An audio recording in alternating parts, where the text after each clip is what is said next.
Assalamualaikum warahmatullahi wabarakatuh. Nabi Khidir dalam Islam sebagai sosok misterius yang berpengetahuan luas dan memiliki kebijaksanaan yang tersembunyi adalah salah satu figur paling menarik dalam Islam. Nama Khidir sendiri berasal dari kata Arab al-Khidr yang berarti hijau, mengacu pada keberkahan dan kesegaran yang konon selalu menyertainya, atau sebagai simbol kehidupan dan pengetahuan. Meskipun tidak disebutkan namanya secara langsung dalam Al-Quran, kisahnya sering dikaitkan dengan kisah yang terdapat dalam surah Al-Kahfi, di mana ia bertemu dengan Nabi Musa dan menunjukkan padanya beberapa peristiwa yang sulit dipahami tanpa pengetahuan yang lebih dalam tentang kehendak dan kebijaksanaan Allah. Dalam pertemuan itu, Nabi Khidir melakukan beberapa tindakan yang tampaknya tidak masuk akal atau bahkan salah dari perspektif Nabi Musa. Namun setiap tindakan tersebut memiliki alasan mendalam yang tidak diketahui oleh Nabi Musa sampai Nabi Khidir menjelaskannya. Nabi Khidir juga sering dikaitkan dengan pencarian spiritual dan pencarian Ainul Hayat atau air kehidupan yang dikatakan memberikan keabadian kepada mereka yang meminumnya. Cerita ini sering diangkat dalam kisah-kisah sufi dan naratif lainnya yang menekankan pencarian spiritual dan penemuan rahasia ilahi. Kali ini kita ada 3 pembahasan dalam satu video ini, di antaranya. Ke-1, dalam sejarah Islam, sosok Nabi Khidir seringkali diselimuti misteri dan keajaiban. Siapakah sebenarnya Nabi Khidir? Kedua, ketika Nabi Musa, seorang nabi besar, meminta untuk diajarkan oleh Nabi Khidir, kita diberi kesempatan untuk menyaksikan sebuah sesi pembelajaran ilahi yang tak tertandingi. Apa yang bisa kita pelajari dari interaksi unik ini antara murid dan guru yang tak biasa ini? Ketiga, pencarian Ainul Hayat, air kehidupan, telah memicu imajinasi banyak orang selama berabad-abad. Bagaimana Raja Zulkarnain dan Nabi Khidir terlibat dalam pencarian ini? Ikuti kisah penjelajahan yang melampaui batas dunia kita, sebuah petualangan yang mungkin memegang kunci keabadian.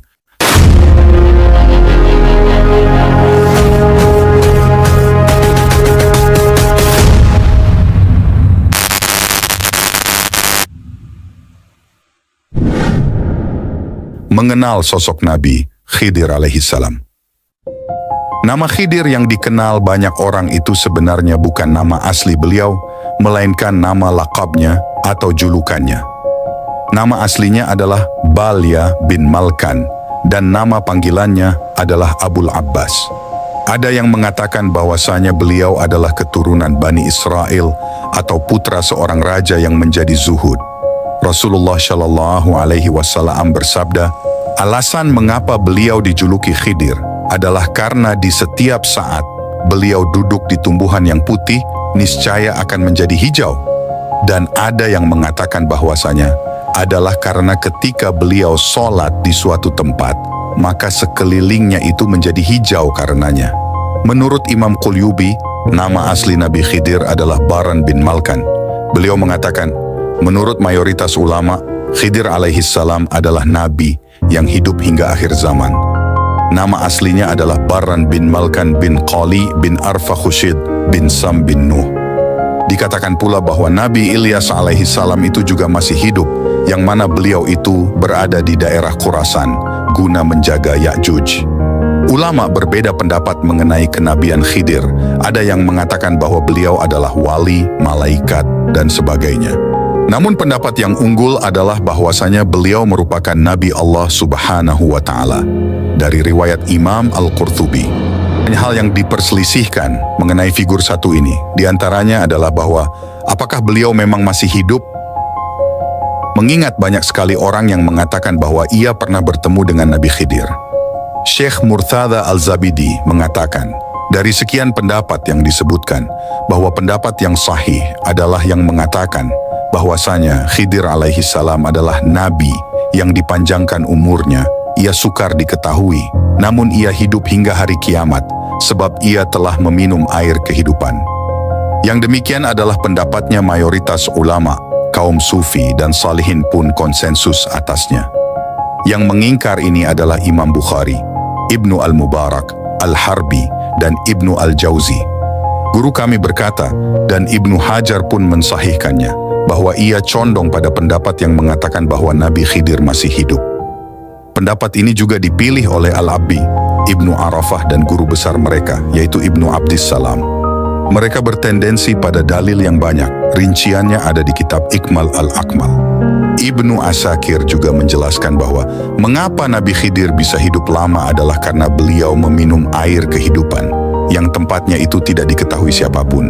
Raja Zulkarnain Ibnu Asakir menceritakan dengan detail peristiwa itu di kitabnya. Hanya saja Abdul Wahhab Al-Sya'rani mengatakan, "Aku mendengar Syekh Ali, teman dekat dari Syekhul Islam Zakaria Al-Anshori, dalam menuntut ilmu dan masyhur sering bertemu dengan Nabi Khidir, berkata saat berada di Madrasah Al-Kamiliyah Mesir. Nabi Khidir tidak akan bertemu dengan seseorang kecuali dalam diri orang tersebut terdapat 3 akhlak. Jika tidak ada 3 hal tersebut, walaupun ibadahnya seperti malaikat, maka tidak akan pernah bertemu dengan Nabi Khidir alaihi salam. 3 akhlak tersebut adalah seluruh aktivitasnya selaras dengan sunnah-sunnah Rasulullah Shallallahu Alaihi Wasallam, tidak rakus atau tergiur dengan duniawi, dan hatinya selamat dari rasa benci, dendam, hasud, dan sebagainya terhadap sesama umat Islam. Maka tidak dapat dipercaya ketika ada orang yang mengaku bertemu dengan Nabi Khidir, tapi masih ada penyakit hati pada sesama Muslim, senang terhadap dunia, dan jarang mengamalkan sunnah-sunnah Rasulullah Shallallahu Alaihi Wasallam. Di antara orang yang pernah ketemu dengan Nabi Khidir adalah sebagai berikut. Ke-1, Nabi Musa alaihi salam dan Yusha bin Nun, inilah yang jamak diketahui. Kedua, Sayyidina Umar bin Khattab. Ketiga, Sayyidina Ali bin Abi Thalib. Keempat, Sayyidina Ali bin Zainal Abidin. Kelima, Khamis Al-Khulafa Umar bin Abdul Aziz. Keenam, Syekh Ali Al-Khawwas. Ketujuh, Abul Hasan Al-Syadzili. Masih banyak lagi sebenarnya, orang-orang Indonesia pun banyak yang mengaku bahwa mereka pernah bertemu Nabi Khidir.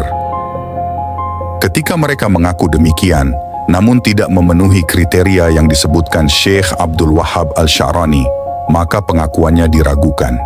Adapun figur yang paling masyhur pernah ketemu Nabi Khidir adalah Syekh Mahfudz Termas, Syekhina Kiai Haji Mbah Khalil Bangkalan, dan Kiai Haji Hashim Asy'ari. Figur Nabi Khidir seakan mempunyai daya tarik tersendiri, banyak sekali ulama yang membahasnya. Ada yang membahasnya dalam bentuk ensiklopedi, namun ada juga yang membahasnya dalam satu judul tersendiri, misalnya Syekh Mahfudz Termas dalam karyanya yang berjudul Inayat Al-Muftaqir fi ma yatallaq bi Sayyidina Khidir. Sayyid Salamah Ghunma dalam Sayyidina Al-Khidir alaihi salam, Syekh Muhammad Al-Tamsamani dalam Sayyidil Khidir Ras Al-Awliya, dan lain-lain. Dikatakan bahwasanya Nabi Khidir melakukan perjumpaan setiap tahun dengan Nabi Ilyas alaihi salam. Ibnu Hajar menjelaskan.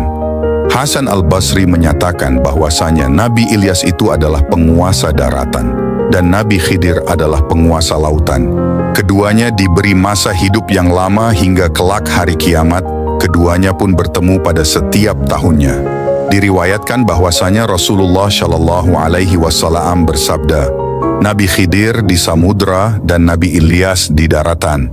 Mereka bertemu tiap malam di samping tembok yang dibuat Raja Zulkarnain guna menjaga Yajuj dan Majuj agar tidak keluar dari kerangkengnya. Keduanya haji dan umrah di setiap tahun dan minum air zam-zam seperti kalian. Kisah Nabi Khidir saat menjadi guru Nabi Musa alaihi salam. Kisah Nabi Khidir yang bertemu dengan Nabi Musa alaihi salam menjadi kisah yang sering diceritakan.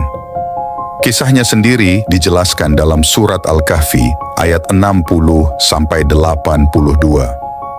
Meski tidak disebutkan Nabi Khidir, para ulama sepakat bahwa hamba Allah yang bertemu dengan Nabi Musa alaihi salam tersebut adalah Nabi Khidir alaihi salam. Kisah ini bermula saat Nabi Musa ditanya oleh kaumnya mengenai siapa orang yang paling berilmu. Nabi Musa yang terkenal cerdas pun menyebut bahwa dirinya adalah orang yang paling berilmu. Tak lama, Allah Subhanahu wa Ta'ala pun memberi peringatan kepada Nabi Musa dan menyebutkan bahwa ada seorang hambanya yang lebih berilmu daripada Nabi Musa. Menyadari kesalahannya, Nabi Musa bertaubat meminta maaf serta meminta petunjuk untuk bertemu dengan hamba Allah Subhanahu wa Ta'ala berilmu yang dimaksud. Allah Subhanahu wa Ta'ala pun memberi petunjuk kepada Nabi Musa. Ia memerintahkan Nabi Musa untuk membawa seekor ikan, dan sekiranya ikan tersebut hilang, di sanalah Nabi Musa akan bertemu dengan hambanya, yakni Nabi Khidir. Setelah mendapat petunjuk dari Allah Subhanahu wa Ta'ala, Nabi Musa pun mengembara bersama dengan seorang pembantunya. Hingga akhirnya, ikan yang dibawa oleh pembantunya Nabi Musa lompat ke sebuah lautan dan hilang. Pembantu tersebut pun memberitahu Nabi Musa atas hilangnya ikan tersebut dengan cara yang tidak biasa. Nabi Musa tersadar bahwa lautan tersebut adalah tempat pertemuannya dengan Nabi Khidir. Nabi Musa kemudian bertemu dengan sesosok laki-laki yang berdiri di sebuah batu tempat bertemunya dua lautan.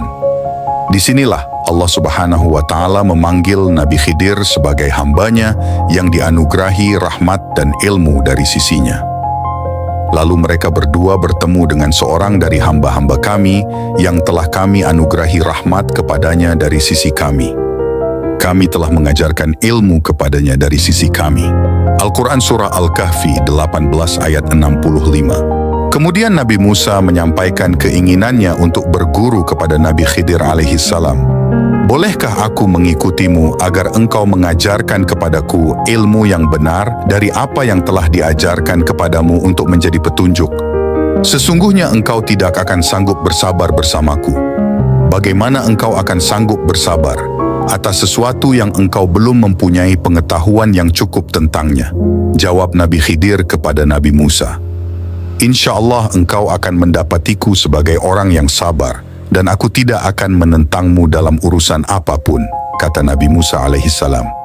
Akhirnya Nabi Khidir menerima Nabi Musa sebagai muridnya, dengan syarat jangan menanyakan apapun, sampai ia menerangkannya sendiri kepada Nabi Musa.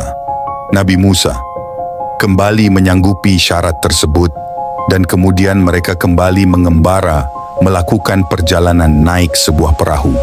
Kemudian Nabi Khidir melubangi perahu tersebut dan membuat Nabi Musa keheranan. Nabi Musa pun bertanya, apakah engkau melubanginya untuk menenggelamkan penumpangnya? Sungguh, engkau telah berbuat suatu kesalahan yang besar. Mendengar pertanyaan Nabi Musa, Nabi Khidir mengingatkan kembali syarat yang diajukannya. Nabi Musa tersadar dan meminta maaf kepada Nabi Khidir. Kemudian berjalanlah keduanya hingga mereka bertemu dengan seorang anak. Lalu dibunuhnya anak tersebut oleh Nabi Khidir yang kembali membuat Nabi Musa kaget hingga melontarkan pertanyaan. Nabi Khidir kembali mengingatkan Nabi Musa, dan lagi-lagi Nabi Musa meminta maaf atas sikapnya tersebut. Nabi Musa pun berjanji bahwa jika setelahnya masih bertanya tentang sesuatu perilaku Nabi Khidir, diperbolehkan untuk meninggalkannya. Jika aku bertanya kepadamu tentang sesuatu setelah ini, jangan lagi engkau memperbolehkan aku menyertaimu. Sungguh engkau telah mencapai batas yang wajar dalam memberikan uzur atau maaf kepadaku, ujar Nabi Musa kepada Nabi Khidir.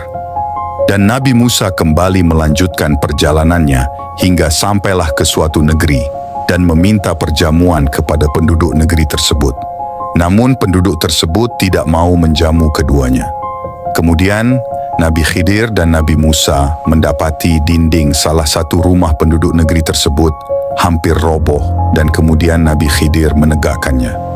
Di sini Nabi Musa memberikan pernyataannya, jika engkau mau, niscaya engkau dapat meminta imbalan untuk itu.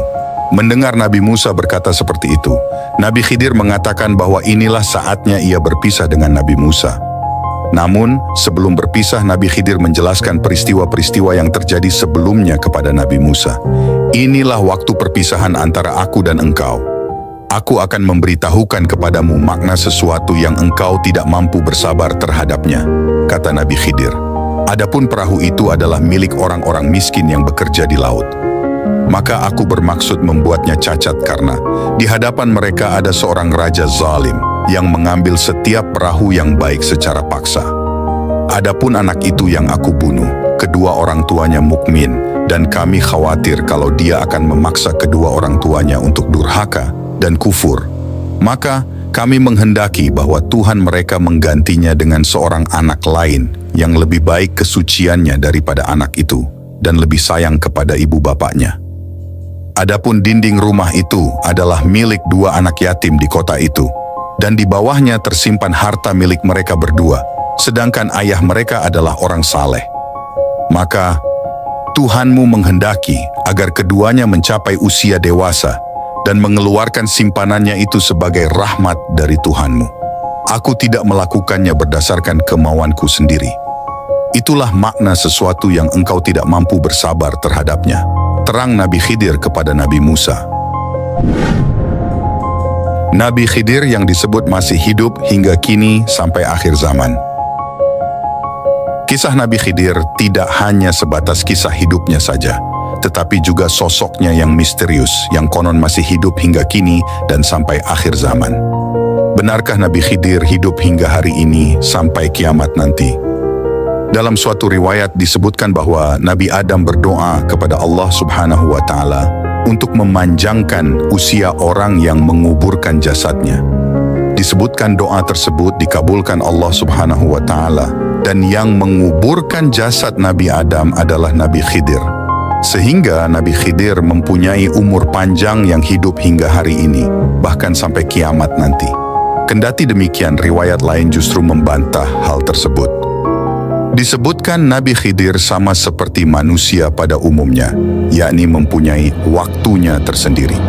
Diriwayatkan dari Ali bin Musa Ar-Ridha dan Muhammad bin Ismail Al-Bukhari, Abu Bakar An-Naqqash dalam tafsirnya mengungkapkan bahwa Nabi Khidir telah meninggal dunia. Abu Bakar An-Naqqash juga menambahkan bahwa Imam Bukhari pernah ditanyai ikhwal, apakah Nabi Khidir masih hidup? Dan Imam Bukhari menolak pendapat yang menyatakan bahwa Nabi Khidir masih hidup dengan hadis, di penghujung 100 tahun ke depan tidak tersisa seorang pun di atas muka bumi ini. Hadis riwayat Al-Bukhari.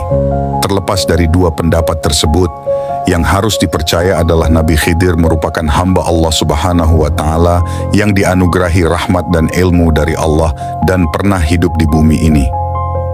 Beberapa tindakan yang dilakukan oleh Nabi Khidir memiliki hikmah yang tidak dapat dipahami oleh akal manusia.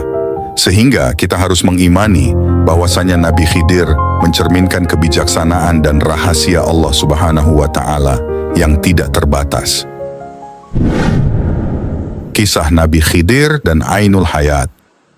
Pada zaman dahulu kala ada seorang raja yang gagah berani bernama Iskandar Zulkarnain. Namanya dan ceritanya ada disebut di dalam Al-Quran. Pada tahun 322 sebelum Masehi, Raja Iskandar Zulkarnain berniat mengadakan perjalanan untuk mengelilingi bumi, dan Allah Subhanahu wa Ta'ala mewakilkan salah satu malaikatnya yang bernama Rofail untuk menyertainya dalam perjalanan panjang itu. Dialog malaikat dan Raja Iskandar Zulkarnain. Kerana ditemani oleh seorang malaikat, Raja Zulkarnain banyak mengajukan pertanyaan mengenai dunia dan akhirat serta isinya. Salah satu pertanyaan yang paling terkenal adalah tentang ibadah para malaikat di langit. Wahai malaikat Rofail, ceritakanlah kepadaku tentang ibadah para malaikat yang ada di langit, tanya Raja Zulkarnain. Para malaikat yang ada di langit ibadahnya ada yang berdiri tidak mengangkat kepala selama-lamanya. Ada juga yang bersujud tidak mengangkat kepala selama-lamanya. Ada pula yang rukuk tidak mengangkat kepala selama-lamanya, jawab malaikat Rofail. Aduh, alangkah bahagianya hati ini seandainya aku boleh hidup bertahun-tahun lamanya untuk beribadah kepada Allah Subhanahu wa Ta'ala, kata Raja Zulkarnain. Wahai Raja, sesungguhnya Allah Subhanahu wa Ta'ala telah menciptakan sumber air di bumi. Namanya Ainul Hayat. Barang siapa yang meminum airnya seteguk, maka ia tidak akan mati sampai hari kiamat, atau jika ia memohon kepada Allah Subhanahu wa Ta'ala untuk dimatikan, kata malaikat Rofail. Apakah engkau tahu tempat Ainul Hayat itu, wahai malaikat Rofail? Tanya Raja. Sesungguhnya Ainul Hayat itu berada di bumi yang gelap, jawab malaikat Rofail. Sesungguhnya aku pernah membaca di dalam wasiat Nabi Adam bahwa beliau berkata, sesungguhnya Allah Subhanahu wa Ta'ala meletakkan Ainul Hayat itu di bumi yang gelap, katanya. "Di manakah bumi yang gelap itu?" tanya raja. "Yaitu di tempat terbitnya matahari," jawab orang alim itu. Kemudian Raja Zulkarnain menyuruh para pengawalnya untuk menyiapkan segala keperluan untuk mencari dan pergi ke tempat Ainul Hayat itu. "Kuda apa yang sangat tajam penglihatannya di waktu gelap?" tanya raja. "Kuda betina yang masih perawan," jawab para sahabatnya.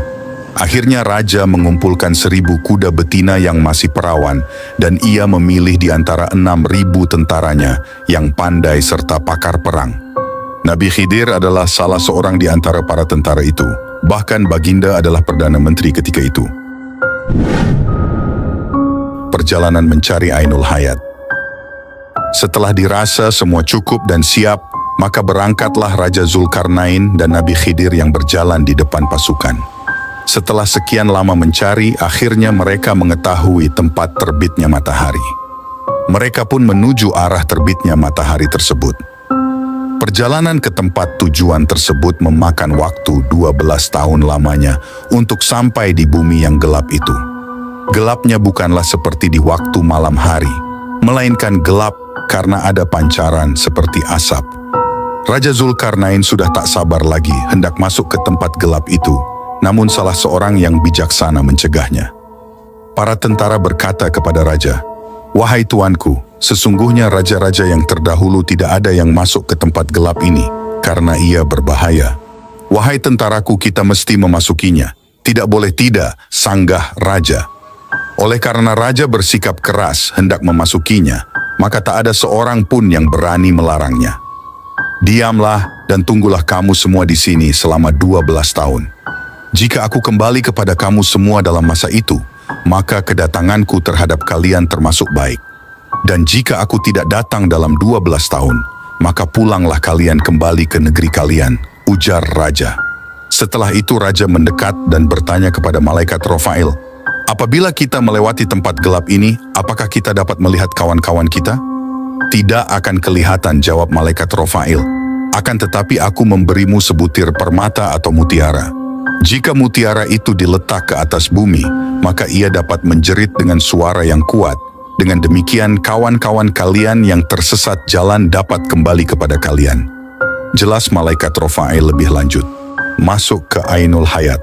Demikianlah, akhirnya Raja Iskandar Zulkarnain masuk ke tempat yang gelap itu. Selama 18 hari lamanya tidak pernah melihat matahari dan bulan, tidak pernah melihat malam maupun siang. Tidak pernah melihat burung dan binatang liar, sedangkan raja berjalan dengan didampingi Nabi Khidir.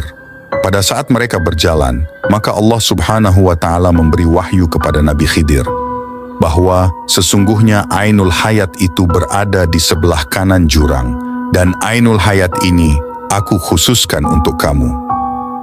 Setelah Nabi Khidir menerima wahyu itu, beliau berkata kepada sahabat-sahabatnya, "Berhentilah kamu semua di tempat masing-masing, dan jangan meninggalkan tempat kamu semua sebelum aku kembali." Kemudian Nabi Khidir menuju kanan jurang hingga beliau menemukan Ainul Hayat itu. Beliau turun dari kudanya, melepaskan pakaiannya dan turun ke Ainul Hayat tersebut. Baginda mandi dan minum air sumber hidup tersebut, dan baginda merasakan bahwa airnya lebih manis daripada madu. Sesudah mandi dan minum air tersebut, beliau keluar dari tempat itu kemudian menemui Raja Iskandar Zulkarnain, sedangkan raja tidak mengetahui apa yang telah terjadi atas diri Nabi Khidir. Wallahu a'lam. Kisah ini membuktikan Sayyidina Ali radhiyallahu anhu memiliki ilmu yang luas yang ramai sahabat lain tidak memilikinya berkat khidmat yang beliau berikan kepada baginda Rasulullah Shallallahu Alaihi Wasallam. Kisah ini juga memberi kita kepahaman bahwa Allah berhak memberi kelebihan kepada sesiapa sahaja yang Dia kehendaki. Raja Iskandar Zulkarnain mendapat kekuasaan dari Allah Subhanahu wa Ta'ala, menguasai timur dan barat, tetapi tidak diberi umur yang panjang. Nabi Khidir pula tak diberi kuasa sepertinya, tetapi Allah Subhanahu wa Ta'ala anugerahkannya umur yang panjang. Jadi yang memberi hakikatnya Allah. Ia bukan milik kita sebenarnya. Sebab itu kita dilarang merasakan kemenangan, kejayaan, kekayaan, kepandaian, keberhasilan dan lain-lain dari usaha kita. Walaupun memang usaha itu disuruh. kembalikanlah kepada Tuhan, kita tetap hambanya yang hina dina. Juga jangan sangka semua orang sama seperti kita. Mungkin ada orang yang tinggi imannya, mendalam takwanya di sisi Tuhan, walaupun kedudukan atau jawatannya lebih rendah dari kita. Demikian kisah tentang Nabi Khidir alaihissalam.